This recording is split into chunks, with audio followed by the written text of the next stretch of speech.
Libo-libong mga kawani mula sa iba't ibang ahensya ng pamahalaan ang lumahok sa Vibe Run ng Civil Service Commission na nagbibigay pugay sa tinaguriang Servant Heroes at sa job fair na inilunsad ng CSC. Alamin din natin kung ano-ano pang aktibidad ang nakalatag para sa buwan ng serbisyo sibil. Lahat ng yan sa ating CSC in Action. Narito po.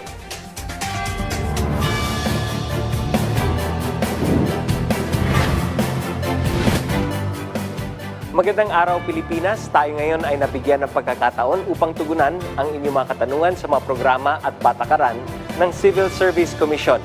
Ako po si Chairperson Carlo Nograles para sa CSC in Action.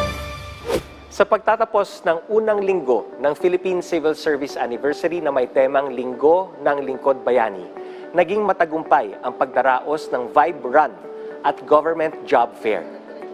Maraming mga ahensya ng pamahalaan ang lumahok sa mga events na ito. Kaya naman, kami ay nagpapasalamat sa inyong partisipasyon. Panoorin natin ang mga naging kaganapan.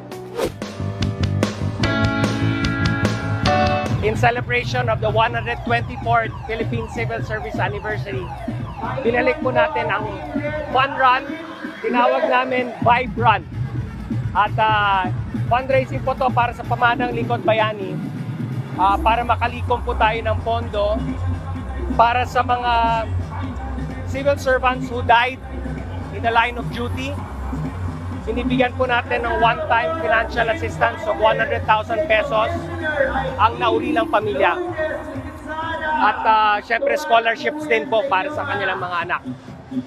Kaya itong fundraising activity napaka-importante, and we're very happy to note na more than 20,000 ang participants sa ating Vibe Run this year.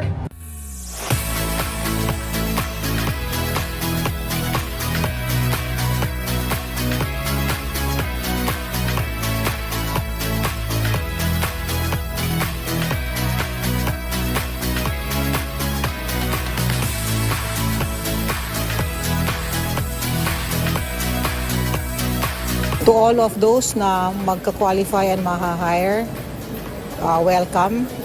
Advance welcome sa inyong lahat. And let us work together para sa ating bansa. Sa darating na linggo naman na may temang Linggo ng Malasakit sa Kapwa, magsasagawa ang buong CSC ng medical missions para sa mga underprivileged sa iba't ibang panig ng bansa. Bukod dito, magkakaroon din ng bloodletting activity sa lahat ng aming regional offices.